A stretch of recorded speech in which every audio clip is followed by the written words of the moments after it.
everyone. Thank you for coming. I'm the Reverend Ann Waters. I'm speaking from the Temple of Isis Convocation 2022. I want to thank you to our lovely organizers, Justin and Tracy, for all their work creating the community. And especially Kaya, who was just before me, who laid the groundwork tonight. I don't have to say to Kaya. And also my sparkling water priestess. I call her Princess Leia. So I'm speaking today on sacred waters, holy wells and springs, and water ceremonies. So you can think of this as tales of the water seeker and finder. I have these holy wells filled with stories, how to honor the samples you collect from sacred waters of spring and river. Maybe you'll have a water altar after this, with ritual use of water and simple rites. I do it every day at the Isis Moonlight. I use my water altar. Help bring the flow and joy and emotions to my life and ceremony. So let's just remind ourselves a few things, and we know that here we are again talking about it. All water is sacred. All water is sacred. The act of loving water we welcome into our bodies and our lives makes it so. We love, protect, and care for what is sacred to us. So we are grateful for water, especially when shared with love. Do we seek to purify our waters and to protect them from becoming foul and impure? We think of Ma'at, ideal number 36. I keep the waters pure. The value of this abundant, precious element of water is immeasurable as it surrounds and is within our very life body. Drinking and touching water can be done with mindful grace and prayer. It's a daily opportunity to connect with the all that is through the touching of the one great water of the earth, which also brings us in touch with our ancient ancestors. Rain, these same droplets from these watersheds who bathed in the rivers that came from the mountains surrounding your home. We are blessed to have clean, plentiful water to drink from here, and we are so lucky to have local rivers that are wild. Our local rivers are clean. We are amazingly blessed up here with our clean waters. And local rivers have always been considered sacred and holy by the local peoples. And so are the lakes, the one ocean, for there indeed is the one water. In the clouds, the sky, falling on soil and tree, and singing in streamlets and aquifers below the earth. What I think is the most purest and sacred of all waters is rainwater. It just magically comes from the sky, and we're bathed by it, falling on everybody, everything. All living beings on earth are cleansed, revived, and become joyful. So today we're going to make a blend, and I hope this is on camera. We're going to make a blend of pure midwinter rain and holy well water to be infused with your love and gratitude to take home for your altars and your ceremonies.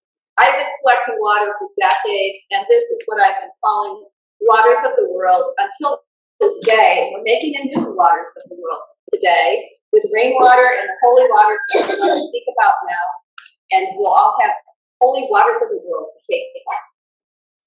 So let's begin. I'll say a few things about holy wells and sacred springs. Special springs, pools, or small bodies of water associated with spiritual places and practices are considered to be the definition of a holy well or a sacred spring. And I have found the energy of these places is really strong and very positive, and there's a deep fire that can be felt within the body. I like to just sit silently for a while, and I have looked hard, and I'm looking over here at all my samples. There are a few places that are guarded by water nymphs or fairies, even at our time. However, the vast majority now have Christian associations, and they are considered to be sacred to saints and to the prayers of those, to giving to those saints.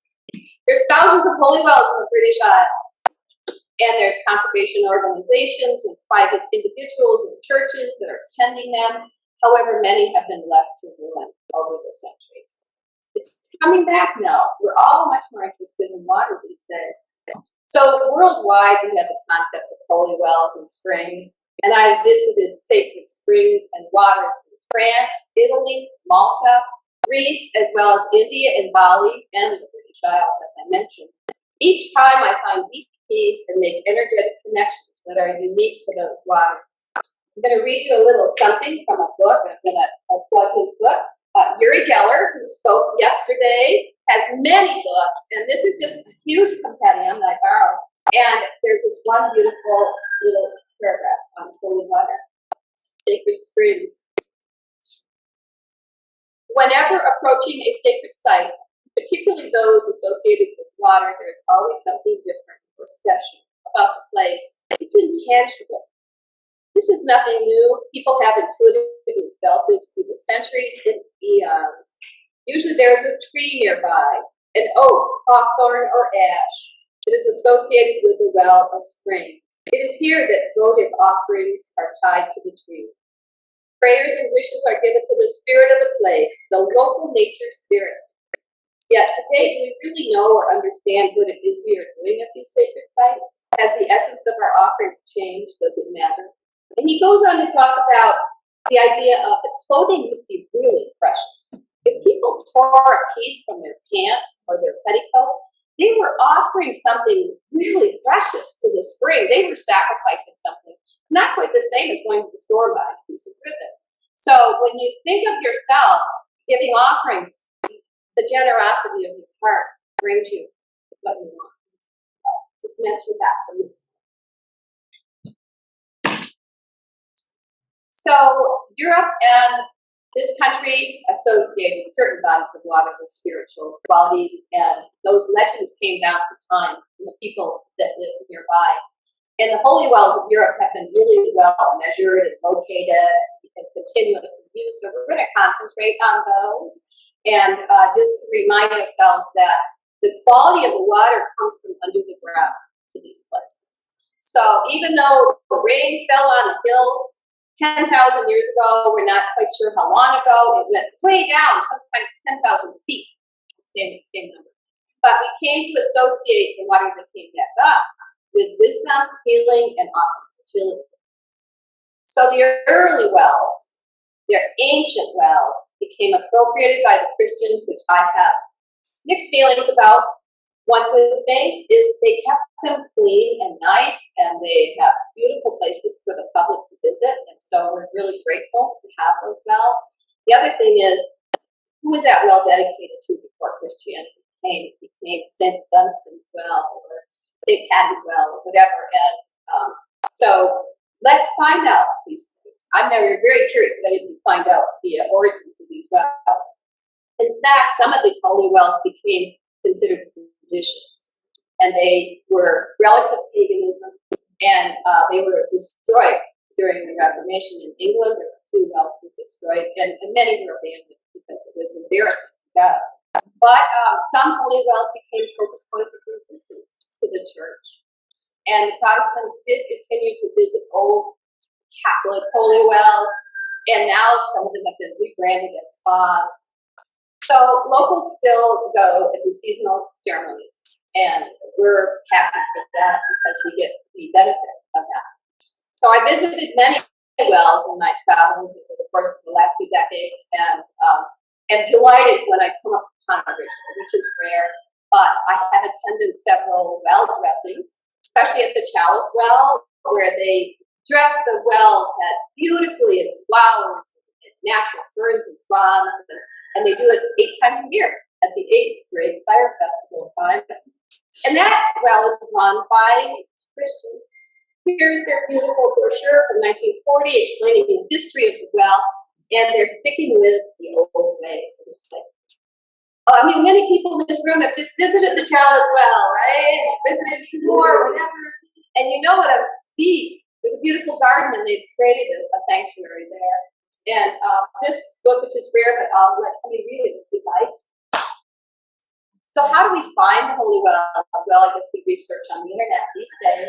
But you used to talk to the locals, and they can tell you, well, you go 7 7 corners that way, and you look for that really craggy old oak, and then you take a left, and then you take the second immediate right, not that one with the brambles, but that, and you're going, okay, but you do find them by intuition. And if you study the ley lines and the dragon lines of the land, you can see and kind of almost map where water is. You can see the stream lines coming through, and often there'll be a spring. And if you are a walker, if you are a water walker and walking miles across land, you are going to come across a spring. And somewhere there is a spring feeding that little stream, feeding those trees. So churches often were built at holy wells. So some people say, well, there's often a holy well at a church, but actually it's a church at a holy well, right? And so the water sites that were sacred already, the churches became a place to keep people coming, and I've found them many times. So I'm going to tell you about a few places that I really, really love. And we're going to begin infusing this water here. This temple priestess helping me, Lena, and she's going to also stir the water. So we're stirring the cauldron, and we're spiraling the water. Now, I have some spiral harmonizers that I've been selling, and you know from past experience that spiraling water gathers into it. And water normally spirals as it goes down. You've seen them in the river. The river spiral. Water loves to spiral. It doesn't really like those pipes, that we have. Pipes, so it tries to spiral in pipes. So she's going to spiral this water for us, and we're going to pour in some waters, and we're going to talk about the waters. So Irish holy wells are the big thing for me. There's like 3,000 of them still in existence. It seemed at one time every chapel and every parish, every community had its own holy well, and the village thought of it as a sacred place of silence and prayer, and especially for healing. And there are legends with many holy wells. If I had more time, I would tell you some of the beautiful mythologies that have come from the well, such as the salmon of wisdom, eating the hazelnuts that have fallen into the well, right? So, and also I mentioned trees. So let me just read this list again. Yew trees are often at wells, and if you visited the Chalice well, there's 2 beautiful views that you walk through to get to the well. Also hazel, there's those hazelnuts, hawthorn, elder, and rowan. So many times you'll see those trees that have been planted a long time ago, some of them, or there'll be rows of them, like it's a pilgrimage path. So let's see what we have here. We're talking about Brigit's Well in Kildare. So Brigit's Well in Kildare is really the first well I ever collected water from. And I was so excited to get to Kildare and find Brigit. And in 1992, there was no eternal flame in Kildare when I went. A month later, they lit the eternal flame in August of 1992 in the center square, and they now hold the eternal flame. But the well was there, and I would pour water for you now. Let us offer this water to you from the well. The well, however, was in a state of disrepair. Don't want to put down the Catholics, but let's just say that they were advertising. There was a big billboard advertising their church services at their masses, and a statue of the Virgin Mary in part of the well that they were maintaining, this beautiful kind of ancient looking, portal. And the well itself was filled with trash. I was in despair. I was just in despair. So I spent an extra hour or 2 there than I had imagined, and I began cleaning it out. And then I got water from a really good stream where the Catholics had been using, and I made prayers and offerings. And I bet other people were also doing that too, as we became more aware of the importance of these wells. Because I went back, and the well was just so beautiful. And people are, they're drumming, sitting together, meeting each other. It's like the well as the meeting place. And that well is a meeting place. Now, the travelers all from all over the world, and it's very beautiful. And the water from there is very clean. This is the recent water I received there. And we called in the water through chanting and singing with a master drummer who just happened to show up. He declared himself to be a druid, and he drummed for us. And we just sang, and we made our prayers into our cooties, and we put them in the trees. And I recommend that the way to restore a well is to use it, to love it, to use it, to clean it up. and to tell others to go there and bring that energy of prayer and love to the well. So invite everyone to the well. Brigit's Well is probably going to be a favorite of everyone in this room. It's in the lower section of the Huntington Castle, Olivia Robertson's family home of the original Temple of Isis, Fellowship of Isis. It's an ancient Brigit's Well. Now that well was there before the castle was built. So we don't know about its true prehistory, but Olivia tells a wonderful story about the well, and she used it a lot. She invited people to come, she gave water away, she told the story of her life and of FOI standing at that well, and it's just a delightful little room. And when we visited there, made our pilgrimage this June, we spent a whole day there. We had a wonderful tour of the castle itself, and we ended up in the temple, drawing water and making offerings and prayers. And I do offer this water now to you, that we each went into the well by ourselves. And that's the sacred, solemn, sovereign line in the well, just ourselves on the well. It's really special. I do love it. And it's in the video that's online. It's called Calling on Clonigal. If you look for that on YouTube. Another wonderful well we visited in June is the White Cow Well, which is one of 7 springs and wells that surround the famous hill of Tara in Ireland. And I'm imagining that the hill collects its water. It's just raining all the time there, and it's coming down the well and into the wells. And I honestly don't know, it might be coming up from 10,000 feet from somewhere else, but that's my imagination. I'm drinking Tara-filled water. So we have that water, which we offer for you now. We left our prayers on the guardian hawthorn tree, and we did an Isis noon right there. And we used the water from the well to anoint each other and to share together that day. So it was a really great day on the White Cow Well. And Boan, who is the goddess of the Boyne River, she is the presiding deity, the presiding well maiden of the White Cow Well, which did not end up with a person. On the Aran Island of Inishmore is St. Kieran's Well. I call the Well of the Four Beauties, which is one of its ancient names, and it's continuously filling with a tiny trickle of sweet water. It's just slowly emerging from the rocks in this little basin of sand and pebbles, and it's behind the old monastery wall, and you just are alone there. It's a quiet place for kneeling meditation. And I have really deep and important visions of my life and my direction of my future sitting by that well. We're going to move on to England now. Is there anything left in Ireland? Okay. So, most famous of all, the Chalice Well. So Glastonbury, and we call Avalon sometimes, has 3 well-known sacred springs. 3. There's the red spring, the white spring, and the dark spring. So that's not very well known. I'll leave that for a minute. But the Chalice Well has never failed. There has never been a moment when there's water. The water will come from deep within the earth, from the Mendip Hills behind, and there's a lot of iron.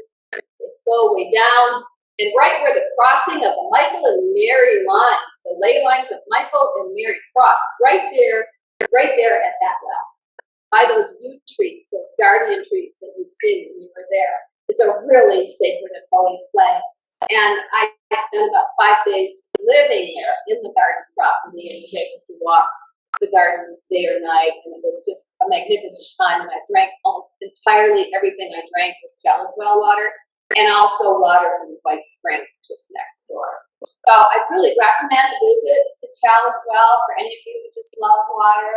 And we offer the water from Chalice Well for you now. I'm generous with that water. I have extra. There's a Chalice Well water for your altar.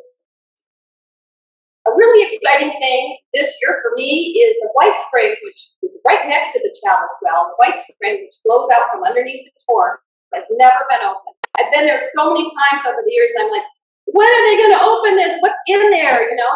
And there are now White Spring Guardians. There's an entire group of volunteers, and they love that place and have brought it out for the world. And you can go in there, and it's a true temple. When you go under that hill into that cave, into the barrel vaulted caves, you feel like you have to live a life at a true temple. And I was in tears just being there. It's just so moving. Something about it, I don't even know why, I started crying. And I know some of you have recently been there too. It's a mysterious place with a series of pools, and the water pours out from the back wall. Like, where is that water coming from? It's just so amazing, isn't it? And people are very, very respectful in there. It's a beautiful, quiet place to be. And the ley line, the Michael line, goes right through the White Spring and goes up to the Tor. So you know the temple on the top of the Tor, which is called the Michael Tower, whatever you want to call it, is right. That Michael line just takes off from the Chalice Well, goes to the White Spring, and up. I don't know. This is also magical. All this relationship of the water, magnetic waters of the earth, and I just don't pretend to understand it, but I love it. And so this dark interior, in this cave of the mother, this room-like place guarded by a dark Madonna, and also a beautiful white statue of Brigit, and they are the guardians of this well. And it's such a contrast to the sunlit gardens, the Chalice Well, and the Red Spring, just next door.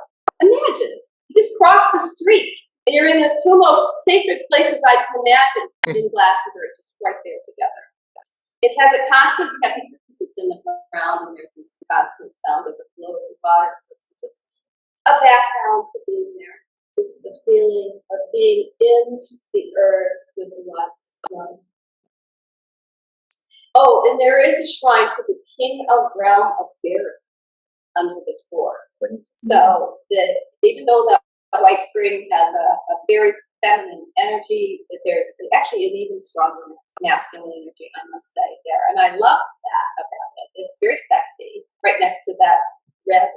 So the dragons, the white dragon and the red dragon next door.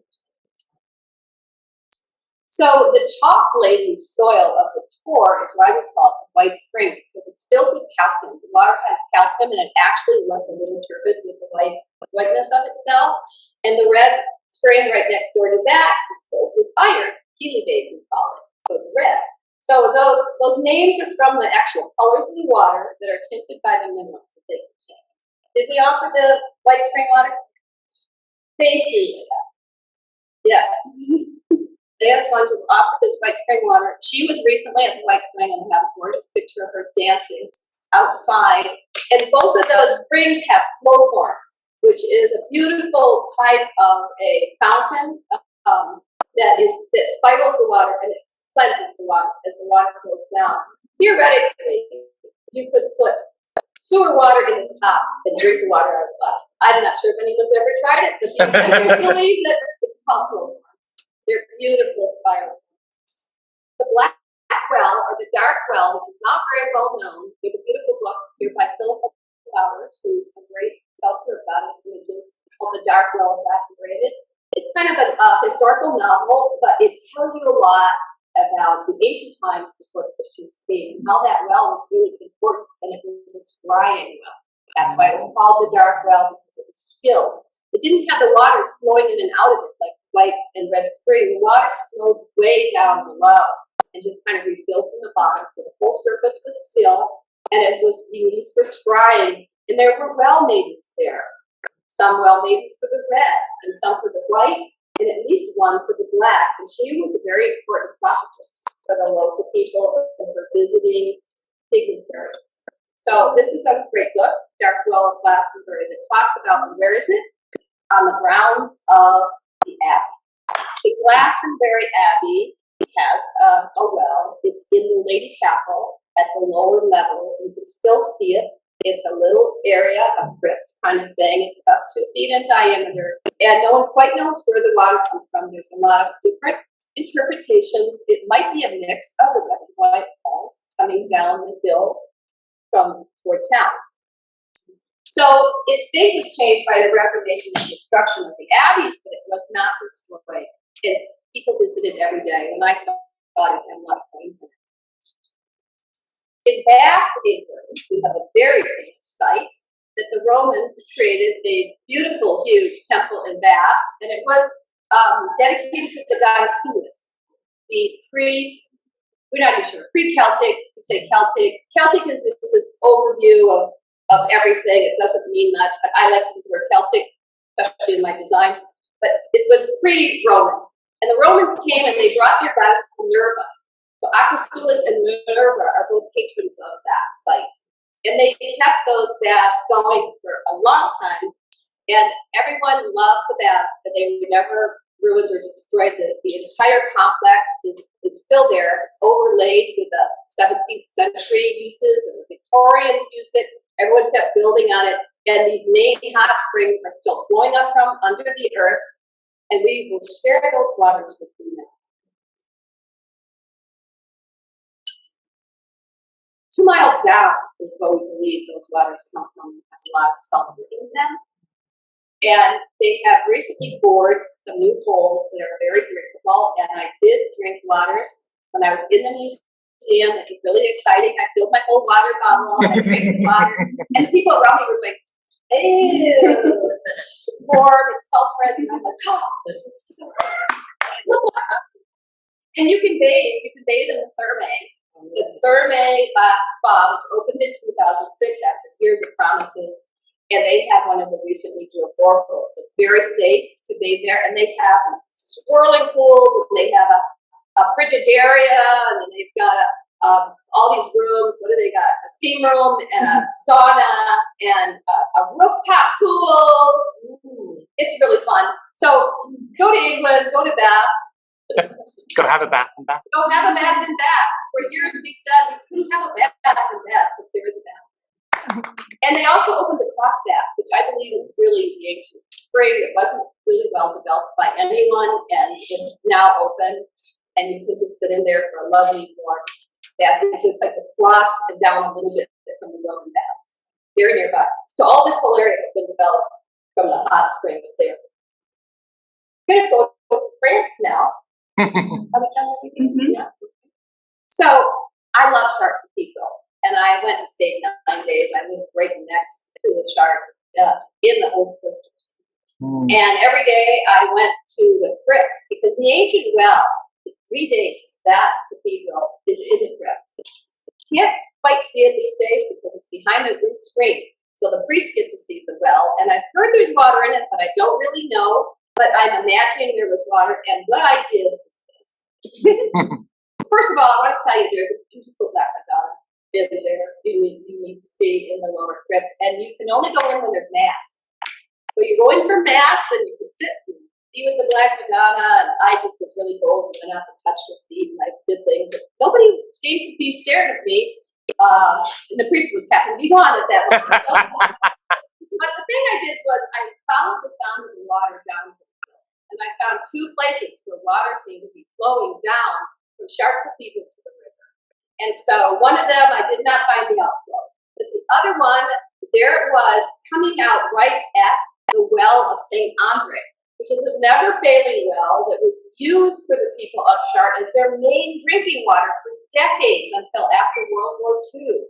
And it was very clean, good water, and the well of St. Andre is unfortunately one of those wells that's not being visited. It's a little sad, but if you go down to the river right there, you see this outpouring. I don't know how many gallons per minute. I'm not the person who knows that, but it's huge outpouring of water. So collection was difficult. It was like 6 feet below me on this wall. So I found a pitcher and a rope, waiting for no one to be around me. Then I lowered the pitcher on the rope, and here we have the water from Chartres Cathedral for you today as it comes through the well of St. Andre. This water now, which has never failed us, is in our calming stirrings of the waters of the world. So the Druids used that place for their assembly for, we believe, thousands of years before there were Druids, before they were called Celts. The Carnute tribal people of that area visited there and held an assembly every year on this mount. Imagine it's the highest point in the nearby area, and it has this sacred spring. And guess what? There was a grotto. There's a grotto with the water in the grotto. And Caesar himself wrote that there was a black Madonna that was being revered by these Druids. A black figure of a woman holding a child being revered by these pre-Christian people plenty of time before any of those medieval black Madonnas were carved. Such a mystery. Of course, she got lost, and whatever happened to her. And then during the French Revolution, they burned the current version of her. So she's not there anymore, but her energy is filling that place. It's a really feminine place, and I love that. And there's a lot of Mary Magdalene images in the cathedral. It's a really wonderful place. So the Romans recorded this, that the Carnutes met there.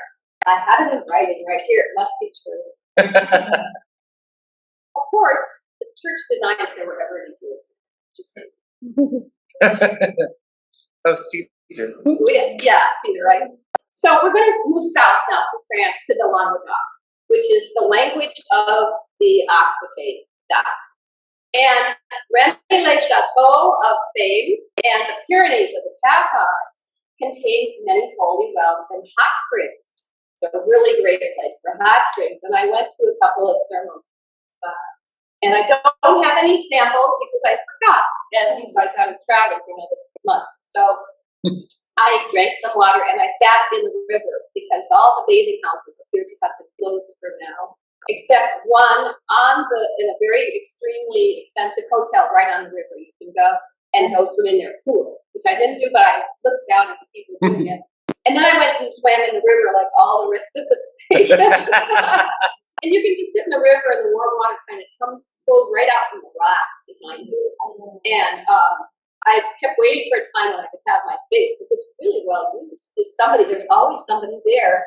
And someone has built a little grotto over one area. So you can go in the cave. And it was wonderful. And just up the mountain from there, oh, by the way, I forgot to say, that's in Rennes-le-Bain. That's not in Rennes-le-Château. It's Rennes-le-Bain.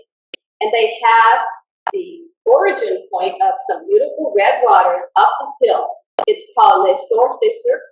Am I saying that correct? It's circle, the sacred source of the circle. Les sources du cercle. French. It's an ancient sacred spring way up the hill, and it's right next to a carved boulder that we call the Isis chair. And there is an ox carved on the seat of the chair where you're going to sit, and you feel like you're in an incredible seat. There's actually arms. I don't know when it was done, who did it. It's just a boulder that's been carved out, and people visit that and for meditations and have a view of the valley. And we just had a wonderful time there, and we first anointed and cleansed ourselves at the spring, and then we anointed the chair, and then we sat in the chair. It was a very watery place. How am I doing for time? Oh, you got time. You got 20 minutes. Okay. So just up the hill from Rennes-le-Bain. Pronounce it. I don't know. It's Rennes-les-Bains if you're English. Rennes-les-Bains. Rennes-les-Bains. Up the hill from Rennes-les-Bains is Alette-les-Bains. Alette-les-Bains.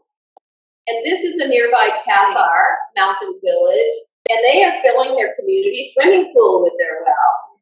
So you can really use the water there. And the locals go visit the swimming pool, and right next to it is a little wash house, an old wash house with a small foot soaking pool inside. Aww. So that is a really great place. And downtown, right in the center of town, that's a little off to the side of the town by the river. If you go to the town center, there's an old well in the town center that nobody was able, I didn't have any French with me, and so I didn't find out where the water came from or what they were doing, but they were collecting drinking water. Trucks would pull up and two guys would come out with big 5-gallon things so they could fill from this ever flowing from the Medusa's mouth. Whoa. From the Medusa's mouth in the center of Lane, and under the watchful eye of Athena, the guardian sculpture of that well. That is a great place to visit too.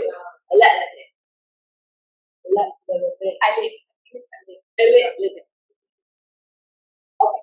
There's another one I'll tell you about. This is where I was consecrated as and ordained as a priestess of Magdalene in an ancient cave chapel dedicated to Mary Magdalene. And that is in the Galamus Gorges. And there's an old monastery, and you take a wooden trail down, and you get to the Magdalene Grotto Chapel. And there's a hermitage, actually, not a monastery. And the water just drips from the ceiling and the walls at the back of this grotto into this pool at the rear of the cave. And Thor was there, too, by the way, and Shannon. And we dipped things in, and I still have the scarf that I dipped in there, and I use it for my Magdalene rituals. And there's just a watery sound that sounds kind of like a song in that cave. It's a very sweet place. I recommend visiting there. Let's go to Greece. The Castalian Spring of Delphi. This was gathered a couple years ago, 2018, and we took a lovely pilgrimage there. And the Castalian Spring has been used for thousands of years by the pilgrims who visited Delphi, and especially the Temple of Apollo, where the Pythia was giving her oracles. So they would stop at the spring, they would cleanse themselves, they would drink from the spring, they would prepare themselves for this ceremony of going up the mountain. It's called the Phaedriades Cliffs. Phaedriades Cliffs up there was where Apollo's temple was. And so the Pythia and the priests also cleansed themselves. I believe it was probably burying well houses there over the time, but now it's just a deep pool. But our priestess circle made ceremony and drank the healing waters of gratitude as we prepared to enter the Temple of Athena, which is slightly down. I offered this water now.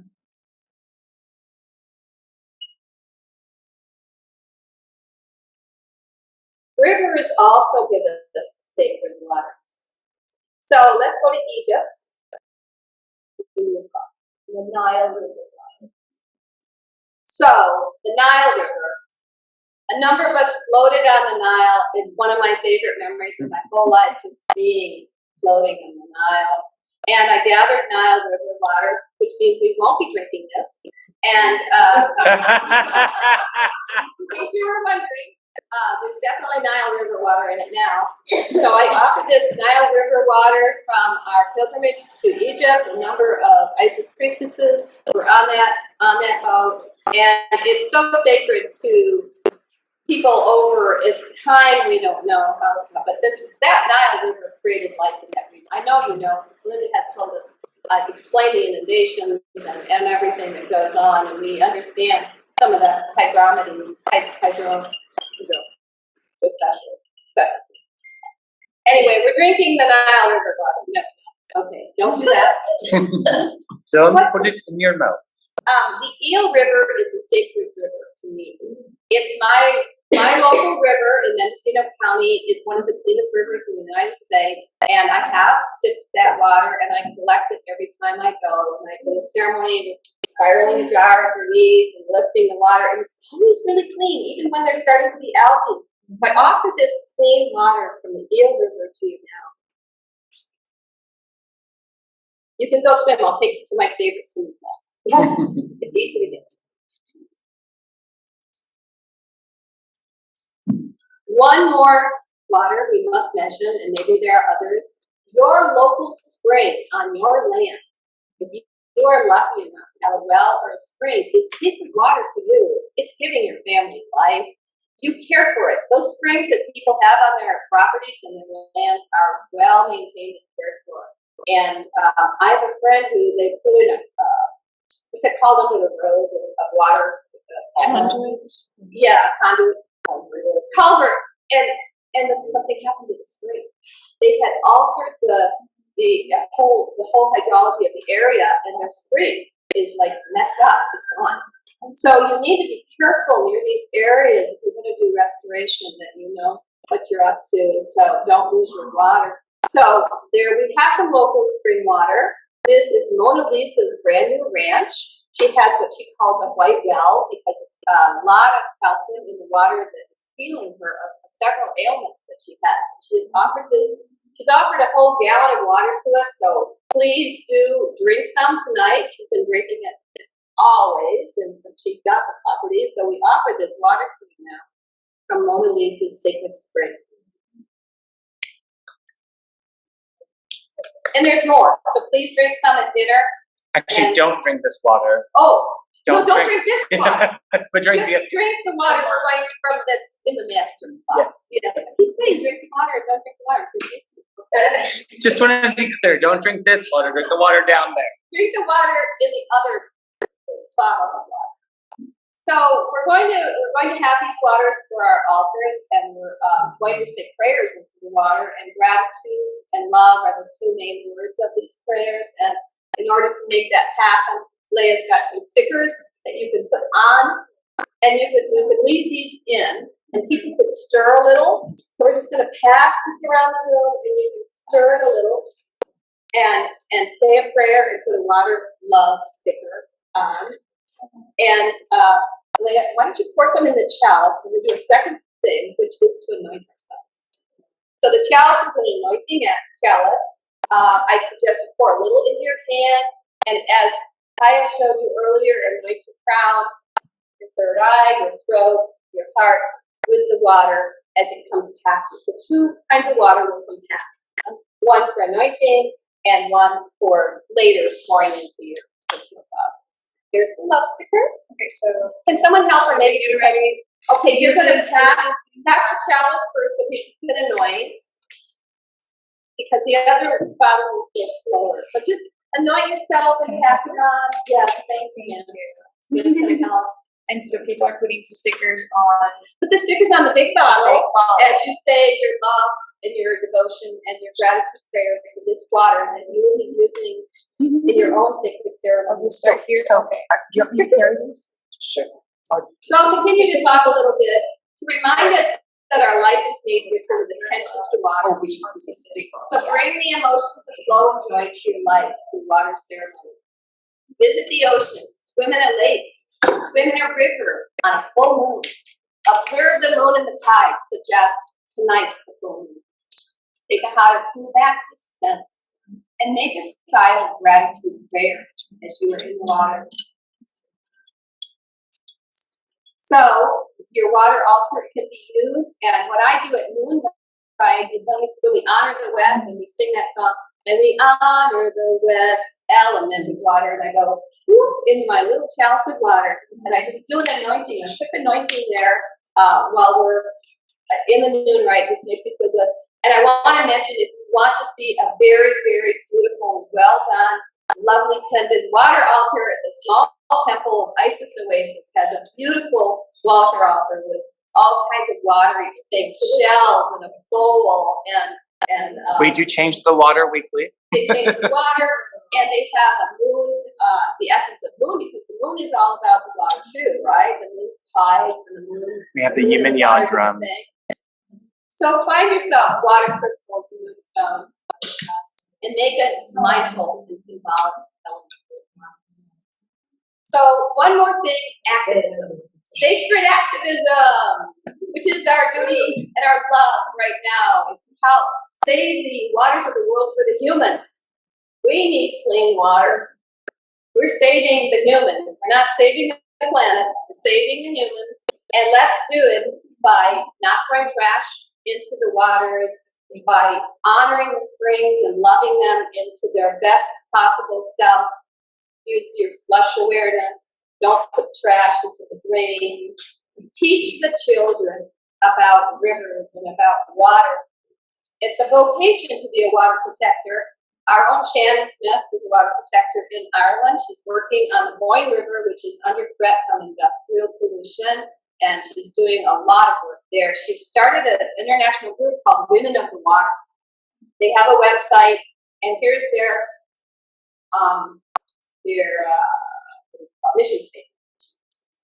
Connecting and inspiring women across the world to build community and bring attention to the well-being of the water, from restoring ancestral practices to innovating curriculum and bioremediation and embodied decolonization.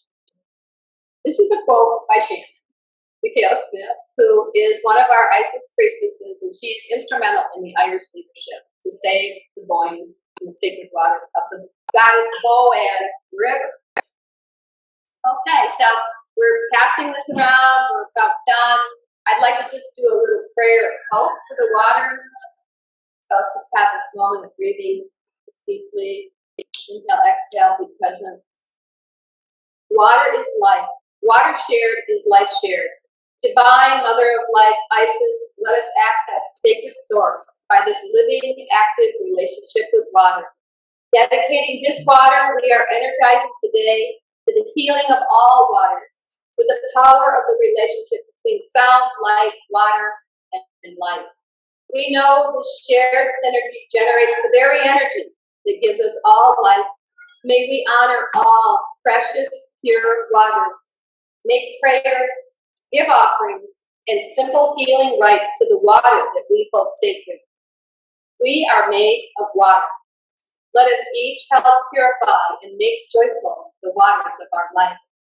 Isis, great mother of all the waters, thank you for your divine protection as we preserve and protect all life. Let us honor the waters both without and within, with our love forever shown. Blessed be the waters of this earth.